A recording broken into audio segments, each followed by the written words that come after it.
Now, Governor, are you there? I am, ma'am. Governor, you've been talking really harshly over the last couple of days about heed our warnings. If we tell you to evacuate, get out, what would you say right now? I would say that if you haven't gotten out, you have a few hours to do that before you're surrounded by water again, and that water will be substantially higher than it was this afternoon. And you know, if you know what's going to happen, then why wouldn't you want to avoid it? And there's nothing you can do inside your house to save your house, and certainly no reason to risk your life. Governor, at this point, there's been a lot of speculation about how long some folks could be without power. You're saying potentially it could be several days in some cases? Oh, absolutely. We've made that perfectly clear. We've asked everyone in the state to plan as if their power is going to be out for days on end. A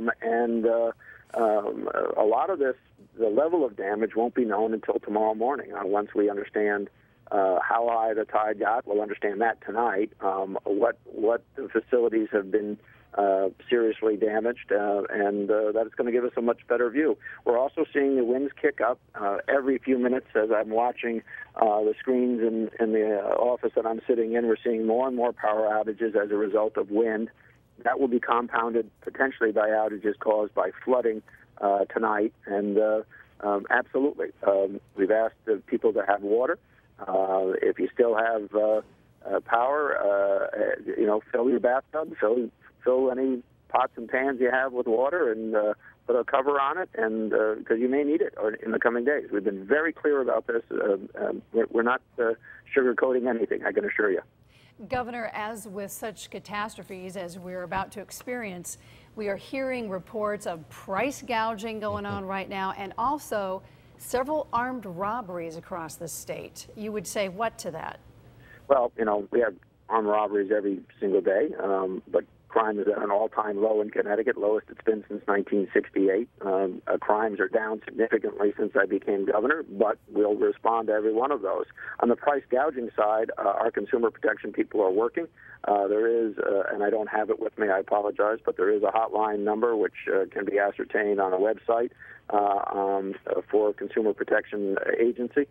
To report that. We take those things seriously. We've gotten out emails and faxes to retailers, hoteliers, and gas stations so that they understand these issues.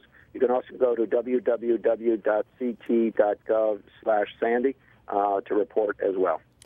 Governor, are you satisfied with the preparation of CL&P and UI this time around? Are you confident they're going to have enough boots on the ground when this storm finally moves through to get things back as quickly as possible? Well, to put it in perspective, UI has more people on the ground than they had at the height of the recovery to the storms last year, which were day 5. So there's more people in state today ready to respond than in day 5 of recovery for UI.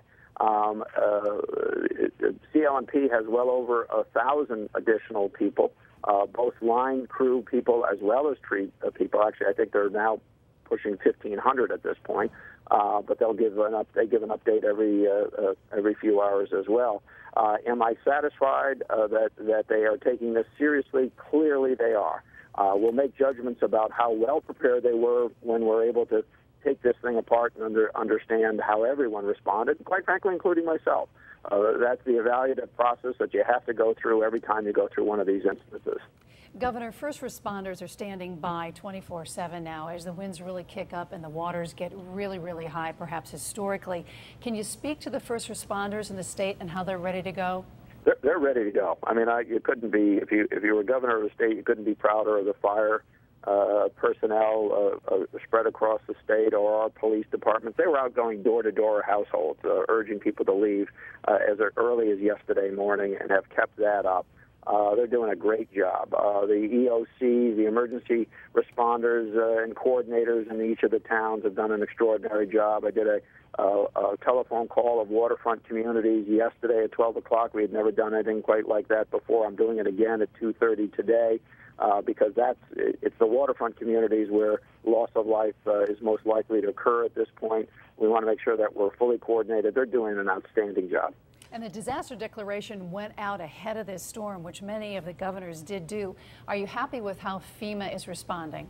Yeah, FEMA's been on, boots on the ground now for well over 24 hours. Our request was signed by the president last night. They have staged product to be moved into the state as soon as recovery begins, including the stock of their materials that was already in the state. No, we're coordinating pretty well, but listen, in the last two storms, I was unhappy with some things FEMA did. I never held back. I'm not going to hold back. They know that. I'm a pretty plain-spoken person, and if they don't meet our standards, we're certainly going to comment on that. Right now, they seem to be prepared. Governor, transportation is going to be critical here, not just the roads, but also train service in Bradley and Tweed. As you look down the road, what time period do you think it's going to be before we see a little bit of normalcy return to the transportation scene here? I think you're talking about Friday, maybe Saturday. I mean, I think, all of our new trains are in Grand Central Station and tunnels. All of our airports closed. The number of flights that have been canceled and therefore airplanes stranded in other parts of the country is extreme. If you're talking about something that approaches normal, you're talking about Friday. If you're talking about back to some level of operations at the earliest, you're talking about Wednesday probably. So we're running into the election next week that could be affected by all this.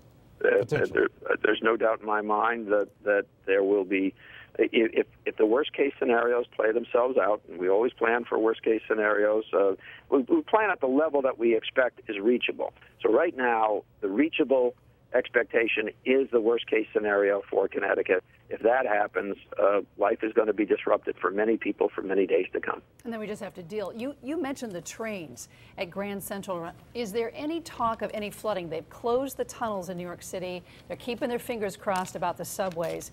Well, those tunnels are at substantially lower numbers or elevations, and we're certainly not putting anything in lower Manhattan, I can assure you. And right now, the train tracks, I mean, we run into some flooding. How worried are you that some of these tracks might be out for a week or two if we get really historic proportions of water? Well, we've moved buses out of some of our low-lying areas as well as trains out of our low-lying areas. That's why they've been moved to New York or elsewhere. Some of those trains may even be taken up to other parts of New York. So we have done everything we can, working with Metro North on the trains, working with our own bus service, working with the airlines to put those products that we're going to rely on in the very near future for recovery in the safest places possible. Governor, I know you have to go. I want to ask you one other question, and it deals with people who are ill, who might have an emergency condition. What can we do for those folks who might be in need of medication or have some major health emergency? Well, they need to contact their local fire department, police department. That's the first line of response in those kinds of circumstances. If you're in a flood zone and you've been told to leave, you especially should leave because responding to you may be extremely difficult over the next 12 hours. It may be impossible to respond to you over the next 12 hours if you don't vacate during the limited window that you have now to vacate. And Governor, we're going to hear from you again statewide at 6. Is that still the number we're going to look for you? Yes, that's correct. All right. Governor Gov Malloy, we appreciate it. Thank you. Thank you. Bye-bye.